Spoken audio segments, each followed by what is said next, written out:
Hello there, friends. Welcome to Conversations with a Wounded Healer. I'm your host, Sarah Buino. Today's episode is another episode where I make a new friend. It's very exciting. Scott Tusa is our guest today, and Scott is a Buddhist teacher based out of Brooklyn, New York. He was ordained by His Holiness, the 14th Dalai Lama, and spent 9 years as a Buddhist monk, with much of that time engaged in solitary meditation retreat and study in the United States, India, and Nepal. And he now teaches meditation and Buddhist psychology nationally. So Scott was a really random connection on Instagram, and I fucking love the internet, you guys. Like, how cool is that? I just made a new friend who I never knew before. Thank you, internet. Thank you, Instagram. And I am so excited to talk with him. And I think I want to be his best friend. And I think you'll hear why in this episode as well. This was particularly interesting to me. I don't know. I'm just really interested in Buddhism and Buddhist psychology in particular. And, you know, he talks in this episode about how when he found it, it was like coming home. And that makes so much sense to me too, because I feel like one of the things that Buddhism is so helpful with is in not punishing ourselves. And if you are anything like me and struggle in the realm of self-worth and self-compassion, any chance I can get to not punish myself is probably a good idea. So it was really exciting for me to be able to talk to Scott, and I hope you enjoy this as well. Well, hello, Scott. How are you? Good. How are you? I'm excellent. Welcome to Conversations with a Wounded Healer. Thank you. I'm looking forward to it. Sweet. Okay. And so just so the listeners know, we don't know each other at all. I don't know how on Instagram, if you found me or I found you, but you'd sent me a message and was like, hey, I do these meditations. You want to join my listserv? And I was like, yeah, totally. And then I just asked you to be on here. So we're just getting to know each other right now. Totally. I'm excited. So why don't you tell people who you are and what you do? Yeah. So my name is Scott Tusa. Let's see. I'm a meditation and Buddhist teacher. I've been sort of studying in depth in mostly the Tibetan Buddhist traditions for the last 20 years since I was a teenager. And I was a monk for 9 years. And I currently live in Brooklyn, New York. And I teach locally around the New York City area, as well as travel around the country, leading retreats. I also work with people one-to-one and sort of counseling, healing work, as well as meditation mentoring and coaching work. Awesome. I have so many questions. Let's start at the beginning. So how does one, because I think it's so cool when I hear that people early in their life come to Buddhism, because for me, it's really probably been like the past 10 years that I've learned about it. And I'm just finding like, it just makes all the sense to me. And so I'm like jealous when people find it early in life. And I'm also just curious. How did you stumble upon that at such a young age? I think really for me, it ties into, so my mom passed away when I was a teenager. So when I was 15, she died of cancer. And I was really like kind of into the Bay Area, San Francisco Bay Area punk scene at that age. And I was in punk bands and playing around at like 924 Gilman Street, a famous punk club, Rancid and Green Day and bands like that. Oh, gotcha. But anyway, so that was kind of my scene. And I was pretty much angry, agnostic, I guess you could say, anti everything. And then, you know, after my mom's death, it sort of really changed something in me. And it wasn't even like a conceptual thing that it really changed that much. It was more of a feeling arose in me that really wanted to search deeper into the purpose of my life, search deeper into like, is there more meaning than just like, you know, having a bunch of fun and dying? Right. And that's kind of when my path started. And for me, it was a few years of just exploring different kinds of spiritual traditions. I was a drummer, so I started exploring world music, and I always grew up, my dad's a jazz musician, so I grew up playing jazz as well as kind of playing in punk and metal bands. And I really got into Brazilian and Cuban music and African music, and I started to explore African religion. And then eventually kind of found my way into more Vedic, or this kind of like 3 or 4 year trajectory until maybe like 18 or 19, I met Buddhism. First things first, let's start a band. Yeah. I'm a singer, and Awesome. Good drummers are hard to find. It's true. It's true. And it's so interesting, you know, you talking about the death of your mom kind of leading you down that path. I feel the same way with my parents both died in 2014. And I felt at the time, I'd never really grieved before in that way. I'd never had anyone close to me die. And though I didn't really have like a great relationship with them. It's your parents, obviously, it's a big deal. And my brother and I both got a lot of comfort in like just exploring what different religions had to say about death. And my brother, kind of read the Book of Dying and those sorts of things. And I probably feel like since they died, that really is when my interest in Buddhism was piqued a little bit more, because I don't know, I just feel like Buddhism gives you an answer without telling you what to do. Yeah, for sure. That's what's so awesome. And what I really disliked about Christianity is that it was always telling me what to do. Yeah. I later learned that and came into that where it felt like Buddhism was more prompting and investigation for me rather than providing an answer. Right. But originally, when I first encountered it, like I felt like I came home. I felt like this makes the most sense out of anything I've seen for explaining why the world functions the way it does and why my mind and emotions function the way it does. Right. That's kind of what clicked with me. And that was beyond the religious aspects of it. That was really just connecting to just the raw kind of content of what the Buddha came to in his own realizations. And so then how did you go from, okay, these are techniques I'd like to apply to my life, to I'm going to become a monk. Here we go. Yeah. So I think really the starting place was I read Autobiography of a Yogi by Paramahansa Yogananda. And that book really opened me up to this world of like, wow, there's these people called yogis and they can do amazing things and how they work with the mind. And I think at that point is when I felt a call to become a type of renunciate. We usually call it in the Eastern tradition, someone who, decides not to engage in like a normal kind of average family life and instead just dedicates to a spiritual life. And so at that point, I wanted to become a monk. And then when I met Tibetan Buddhism and other forms of Buddhism, I wanted to do that within those traditions. And one of my first teachers I met was a Tibetan teacher who I ended up moving in with after a few years to become his like personal cook and kind of his attendant and helping him with things. And he was an older man and he was quite amazing. He had gone through the Cultural Revolution in Tibet and actually at 16 walked out of Tibet and into India, only to rebuild his own monastery out of the jungles of South India with of course, other monks and other Tibetan people. No big deal. Yeah, like you do on a Saturday. Exactly.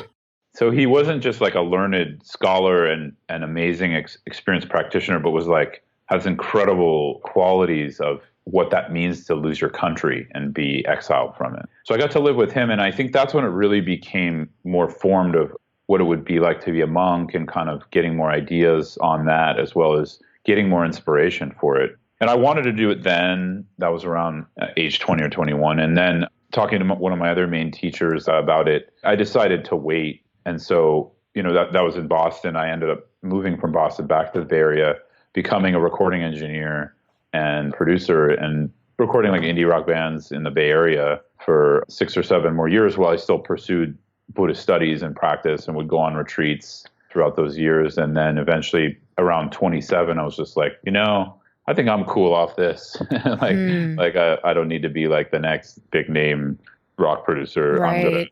I'm gonna go do what I originally wanted to do. And that's when I, went again to one of my main teachers and asked him, and he was like, yes, go for it. And gave me robes. And then I made the plans to go to India to take my monastic ordination. Wow. And so you did that for 9 years. And then why did you decide to join the secular world again? Yeah. I mean, technically, I don't feel like I've joined the secular world, but I know what you mean. You're wearing more than robes now. So. Yeah, we usually kind of use the term householder practitioner, I guess is the way. Because sometimes we say lay practitioner, but that word actually means like you don't know what you're talking about. Right, so exactly. It's not a very good English word, so we kind of sometimes use householder. But yeah, the reason I decided to go back to the householder life, essentially, it's complicated. I don't think there's one reason. I think for me, I very much loved being a monk. It was a really precious opportunity where, I could dedicate to lots and lots of practice and study and really deepen my path in a way I definitely could have not at that time as a householder practitioner for me personally. And it was a really tough decision. I wanted to stay a monk because I loved how it created the environment for me to really dive deep into my Buddhist practice. I love that. But at the same time, in this country, we don't have a lot of structure and infrastructure for Western monastics, nuns or monks. And so there's a few Buddhist monasteries and nunneries kind of around, but there's just not a lot. So we're kind of left to our own means. And luckily I had the support of my teachers, and I lived in retreat centers and they gave me some support, but it was still very isolated because I didn't have a community to live in. And so when you're a Buddhist monastic, one of the prime things is you live in community. And that not only helps to support you, but it's part of the practice of being a monastic in the Buddhist tradition. And so, eventually I was falling into habits that weren't so helpful for keeping the vows anymore. Part of me also was curious about a partner again, as I had healed some of my own trauma and wounding around that. So it was a kind of a combo, some social isolation as well as me changing and wanting some other things in my life at the time. As you were talking, I was thinking about, of course, I think a lot of people's instant reaction is, oh my God, I could never do that. Right. And I'm wondering how much of that is just our socialization in this culture, that it's all about more and having and doing and racing and just going, and to think about spending your life studying and in contemplation and being slow or slower or more intentional, I think is just so counterintuitive to so many people. I'm sure people have said that before. Do you have reactions to that? Yeah, I mean, I think the top 3 questions / comments I would get was first, do you do Kung Fu? Oh my God. I'm just joking. Like, that was a rare one, but it was always cracked me up when I get that. Oh the second was like, oh, I really want to meditate, but I can't stop my thoughts. Right. And I'd be like, well, that's not really what meditation is. And, exactly. Get a chance to have a conversation with someone about it. And then the third would be that, which is like, wow, that's amazing. Like, people would just, it kind of floored me actually, because people didn't know me. They didn't know if I was a good guy or not. They just assumed something because of the robes I was wearing. And that's why, as a monastic, you have a responsibility because you're representing something. You can't just go around being, an a-hole, I guess. Right. Not like you would. Anyways, so I would get that. And just this common thing, like, wow, it's amazing what you're doing. Like, I treasure that. I can't even imagine doing that myself, like that kind of comment. And it always kind of struck me because, I guess it is a kind of a pretty big leap of faith, and it is quite challenging to sort of not have a intimacy with people on a sexual intimacy or that kind of thing, and to live in a set of vows and stuff. But I think our view of it culturally isn't really that accurate, because we just usually have a view of it maybe more through the entertainment industry or through pop culture or through, little Instagram memes and things that we see, like a holy looking monk, like sitting quiet. So I got all kinds of weird, like, people would ask me like, oh, are you silent? And I'm like, no. And then they no. Things like, or like, and if I say the word, like, drop an F-bomb somewhere, I'd be like, wow. And I'd be like, well, I'm just a person. You know what I mean? Yeah. Not special. This is just something I'm doing to interact with my spiritual path. So it was fun for me to kind of have that conversation with people and kind of like show that we can be working on ourselves spiritually and still be down to earth. It doesn't have to get all kind of like woo woo and I don't know. Yeah. I dig the woo woo though. Yeah, it's all good. Right. Even the woo woo can be grounded and down to earth. Yeah, exactly. That's kind of one thing that I feel like I am attempting to bridge the gap, because I'm a person who 10 years ago, if you told me that I was meditating on a regular basis, I would have been like, psh, yeah, right. Because I was one of those people who said, oh, I can't do it because I just can't get my mind to stop.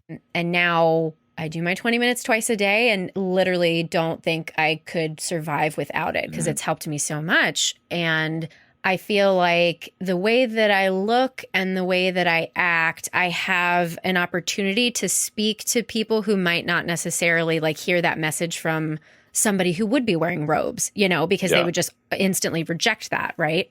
Yeah. So I think it's cool, doing the, what did you say it is? Oh, householder practitioner. Householder, because you get to bridge the gap. That's exactly what you're doing. Exactly. And I think, as I started teaching the Dharma more and teaching meditation more over the last 10 years, it was wonderful to be able to meet people in the form or identity as a monk or whatever they perceived from that. But it's also really wonderful to just meet people where they are and like in the sense like you look like them. And I think part of me longed for that too, in a sense. There's less of a wall, between myself and another. And I think some of my friends who are monastics and really amazing teachers, there's not really, like, that wall comes down pretty quickly. But for me personally, I just, I like being able to relate to people just as a friend and kind of, those practical sensibilities. Well, and I think regardless of the way that you act as a monastic, I think that there's a power dynamic that's inherent in people's perception, whether you like it or not. And so that wall is there. Yeah, exactly. I usually call it a glass wall. And it's true. It's there. And there's actually benefits to it too. Meaning, in a sense, not the power dynamic necessarily, but the people will listen to what you say sometimes more. Yeah, right. And if you have genuine compassion for them and you really wish them the best transformation in your life, that means something. But I find when you speak truth and if you hit someone's heart, I don't think that matters so much what you look like. No, exactly. Yeah, I always like surprising people. Yeah, me too. Right? Like, they get this one perception and then you're like, bam, I know some shit. And they're like, what? Are you familiar with Kristen Neff? Yeah, I do know of. So I was utilizing kind of her stuff because I think it's a good, 1, 2, 3, the components of self-compassion, which for folks who don't know what that is, give her a Google, Kristen with an I, Neff. And we were talking about mindfulness as being one of the components of self-compassion. And I always ask, who hates meditation? And this is a group of people who are in recovery, early recovery from drug and alcohol addiction. And of course, most people say that, oh, I can't get my mind to stop thinking and I'm bad at it, all of these types of things. And I love being able to spread the word of, guess what? That's normal. Exactly. And I mean, I've described it in the way that I do on the podcast here, but I'd love to hear for you. What do you say to those people who say, I can't meditate because I can't get my mind to shut off? Oh, that's a big one. So right. Just in a nugget, right? A soundbite. Yeah. I think in general, I mean, usually what I say is, and what I'll say here is, that's not really the point. You don't need to shut your mind off. Actually, it's pretty boring to shut the mind. That's a pretty awful goal if we want to shut our mind off, because there's so much wonderful things that comes out of our minds as well. Compassion, loving kindness, creativity, that all comes from our body, emotion, and mind. So, I think for me, that's the big point, is just proving to people, I think it's easy to get into extremes where it's like, yes, how would I be able to achieve a sense of groundedness and calmness when my mind is still running like crazy, And in Buddhism, where really the premise is, of course, we need to have a certain amount of a settled mind and a stability there. Actually, when we start to look at the nature of thoughts from that settled place, it's okay. We have a saying in Tantric Buddhism, the more thoughts, the more Dharmakaya. And Dharmakaya is like the ground of all awakening, or kind of essence of enlightened mind or awakened mind. And so it's sort of a funny phrase where you'd say, what do you mean the more thoughts, the more Dharmakaya? So of course that has to be kind of explained, but it's basically saying that thoughts are not really the problem. It's our clinging, how we're interacting with them. That's the issue most of the time. Amen. Yeah. And that's all, from the psychological standpoint, acceptance and commitment therapy. That's exactly what that is. And in my world, there's a lot of people do CBT, cognitive behavioral therapy. And I always thought that's such bullshit. I can't feel differently just because I know my thoughts aren't real. It's that piece of how we relate to the thought, because my problem was clinging to, whatever sadness or depression or anxiety or fear and running with that until I just couldn't stand myself anymore. Yeah. So I dig. Awesome. Yeah. Let's shift into how you feel about the word healer and how that may or may not relate to your work. I don't use it that much to relate to my work, but I think it does. In traditional Buddhism, you don't see the word healing that much. But of course, we can use it as an analogy for the path if we'd like, in the sense that we have a perspective that we need a certain amount of healing. And how I relate to healing is we need a certain amount just to function as a healthy human being. And if that's not happening, I don't know if the spiritual path is going to go so well. meaning Right. there's just a lot of room for spiritual bypassing to happen. Spiritual bypassing. Ooh, that sounds ominous. Yeah. I mean, there's books on it now, so you can read more about it. But Ooh. it basically is a term referring to when we're not facing what we need to be facing emotionally or psychologically, and instead we're using a form of spirituality, meditation, whatever, to not actually deal with what's there and the suffering that needs to be met. Yeah, so I mean, there's both, many forms of bypassing we use, and then I guess this term could be applied to how that happens in the spiritual realm or religious realm.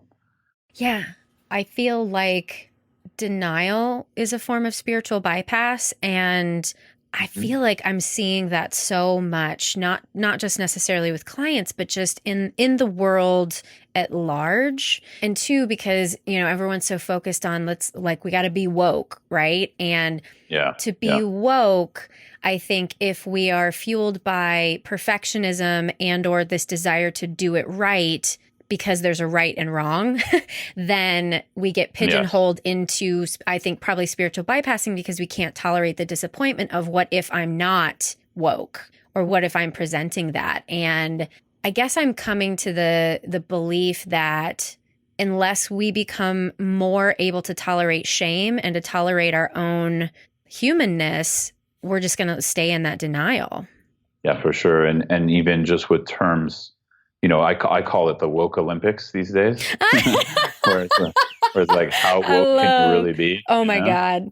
I want to win. I want a gold medal. Exactly. And right in there, actually, we're playing right into the hands. If we want change and we want transformation and equity and all of that good stuff, end of oppression for marginalized people, we could throw that in there. Yeah. Of course.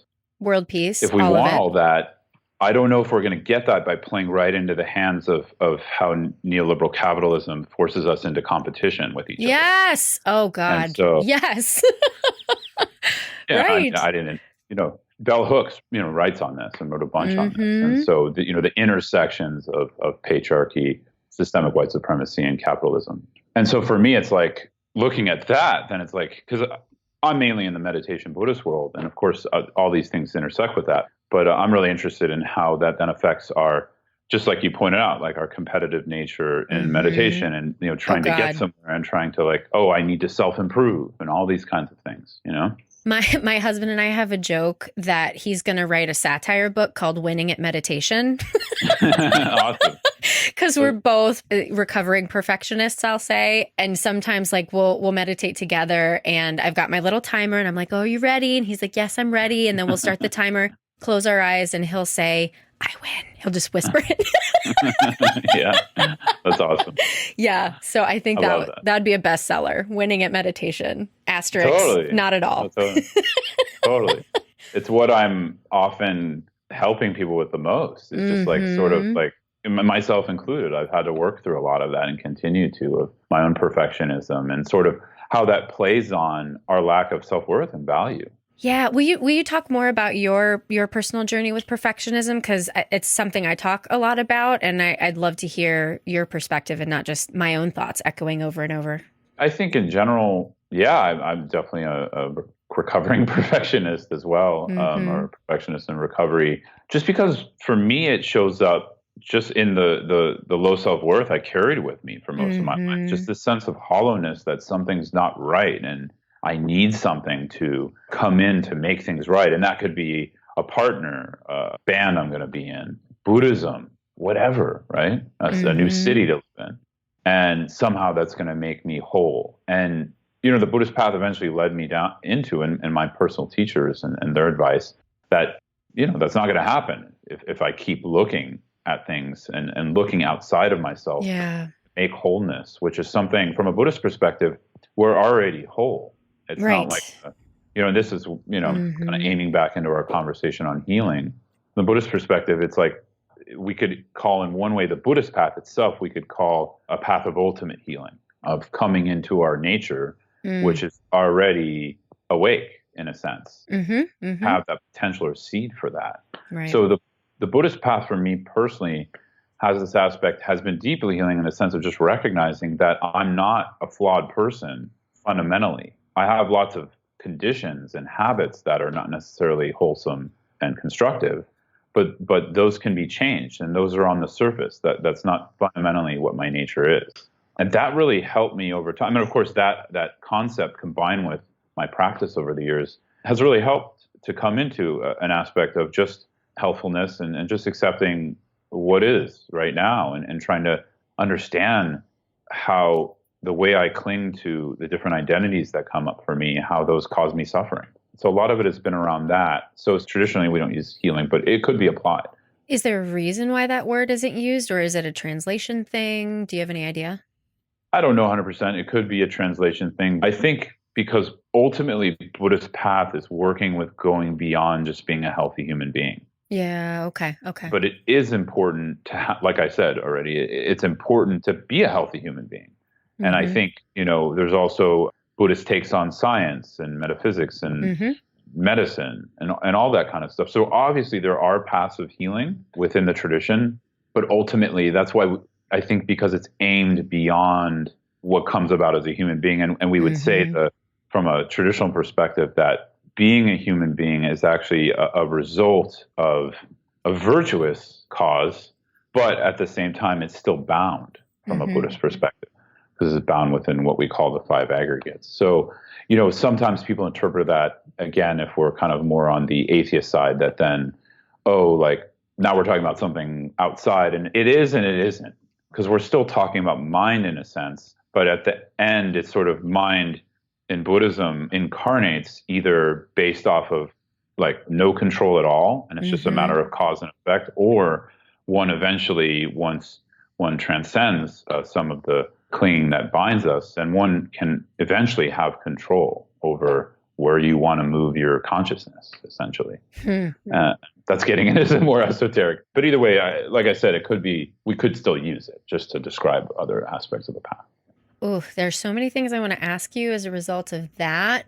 But I know you're going to have an appointment right after this, so I definitely want to make sure we cover your thoughts on wounded healer and if that applies to yourself.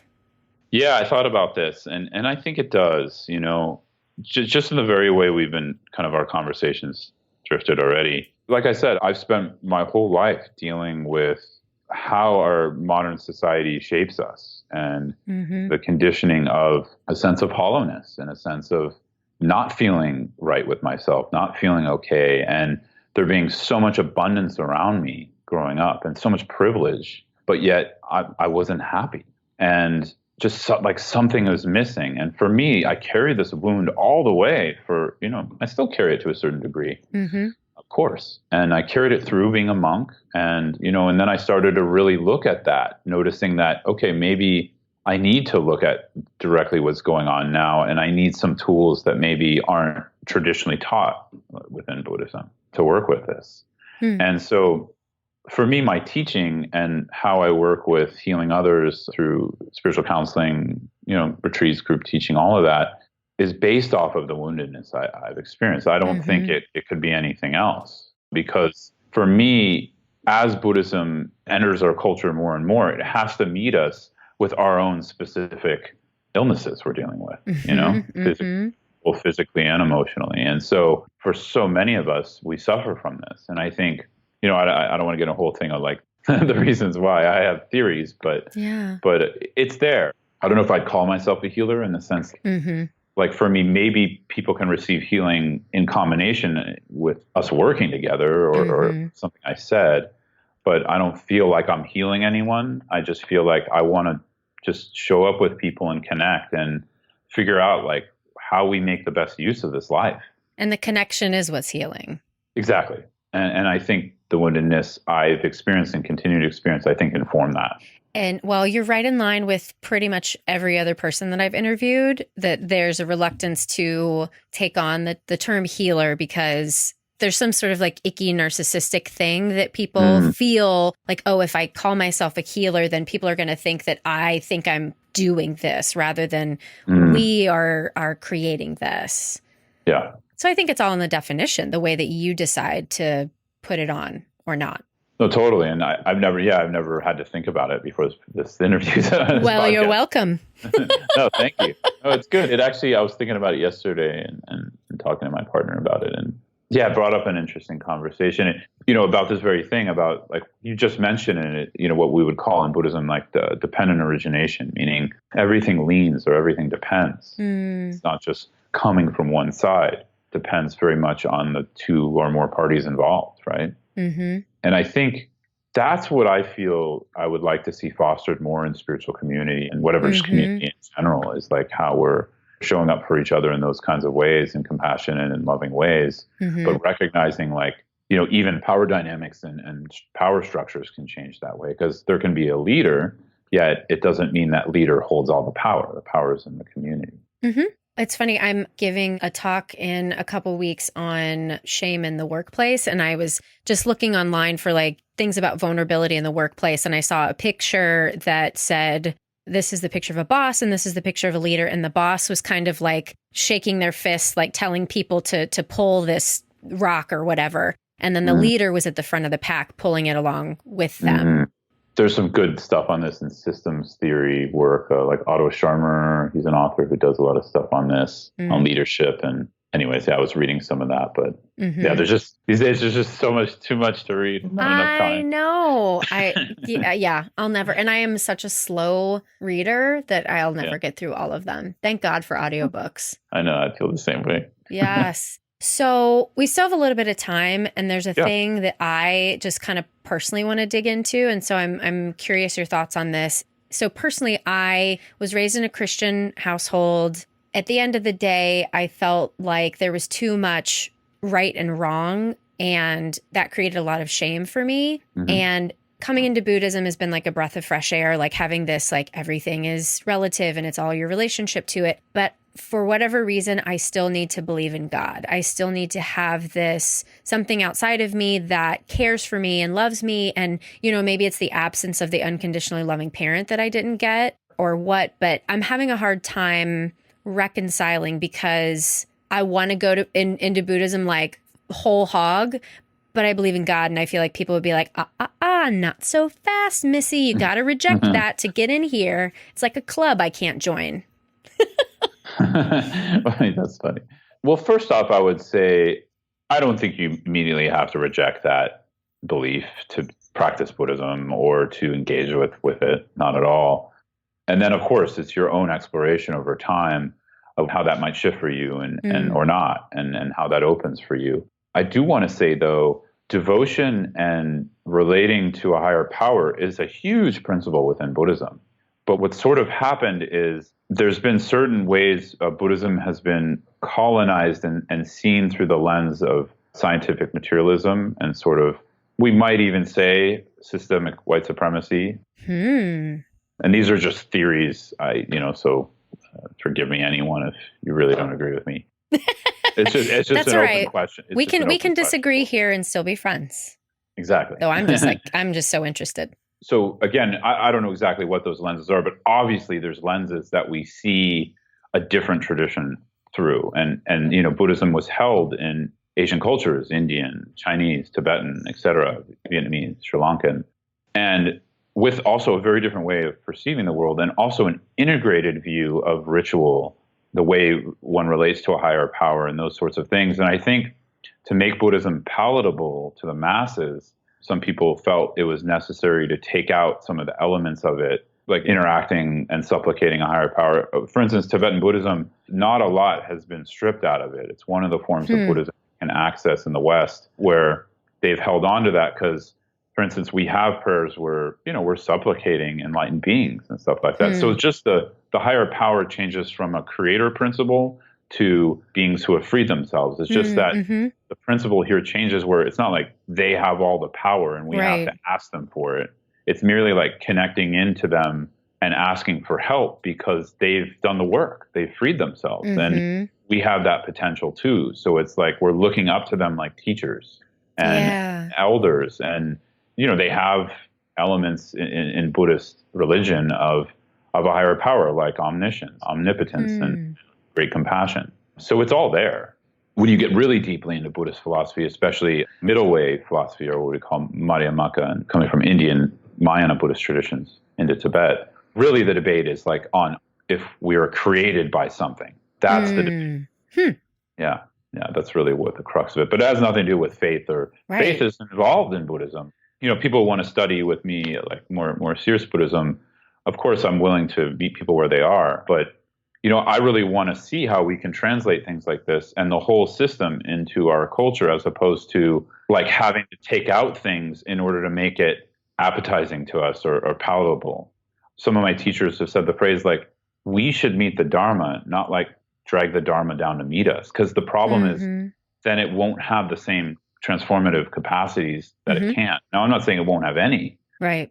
Of course it will. Just doing basic mindfulness has incredible transformative ability for us, but it's not the whole package. And this is what I think. And, as a serious practitioner over the last 20 years, this has been my exploration, how to meet these things that I couldn't connect with so much right away, like the idea of faith and devotion and things like that. But I learned their meaning, and I learned what it evoked in me, and I felt that and experienced that. And in Buddhism, it's based off of reasoning. It's not just based off of blind faith. Right. So it's a big difference. And so, but it's the problem is it takes work and it takes effort and kind of that beating your head against the wall to move through. But I would say just anything good does. You know what I mean? In the sense, like any maturation process that we're going to have, it's going to take hard work, and that trying to grok something that, and what I usually tell people is, something in the Buddhist religion, if you want to practice Buddhism and it doesn't fit with you right now, like some people have trouble with rebirth as a principle or karma or whatever, I say just leave it in a glass closet in your living room, metaphorically. Like just put it aside for now, but put it in a glass closet so you have to walk by and look at it once in a while and kind of reinvestigate as an open question, as opposed to if we just go with our bias right away, we lose because we don't get to investigate that. That's exactly what I was going to say. Like, having the curiosity to look and say, oh, I'm having a reaction to this. I wonder what this could be about. I mean, and that's psychology too, right? And that's kind of how I try to help some of my clients shift ideologies that I can tell are causing them pain. Exactly. Wonderful. Yeah. Well, we're coming up against the hour, so I want to make sure to give you an opportunity. Is there anything that you didn't talk about today that you want to share with people? No, but I'm in. We could just. I wish we could keep going. I'm enjoying it. I know. Can we be best friends? Definitely. We're gonna have to meet up in New York or Chicago sometime. Absolutely. I was just thinking I'd love to host you in Chicago. I'd love to host a Dharma talk or something, and then all our Chicago peeps can come hang out. Sweet. I'm in. That sounds awesome. Yay. Well, Scott, thank you. This has really been super awesome. I definitely feel like I've gained a new friend, and I'm very happy for that. Oh, thanks. Yeah, me too. This has been great. Thank you. Thank you so much to our guest, Scott Tusa. Scott, I'm totally going to be bugging you to be your best friend now, so I hope you really meant it when you said you wanted to talk some more. Thanks as always to Andrea Klunder and Edwin Ruiz at the Creative Imposter Studios for editing. Thanks to Liam O'Donnell for the album art photo and to Ben Mueller for our theme music. For more information on Scott, you can visit my website at www.headhearttherapy.com/podcast. And you can find Conversations with the Wounded Healer on Facebook and Twitter. And also don't forget to follow us on Spotify or subscribe on iTunes, Google Play, or Stitcher. Thanks for tuning in. Until next time, bye-bye.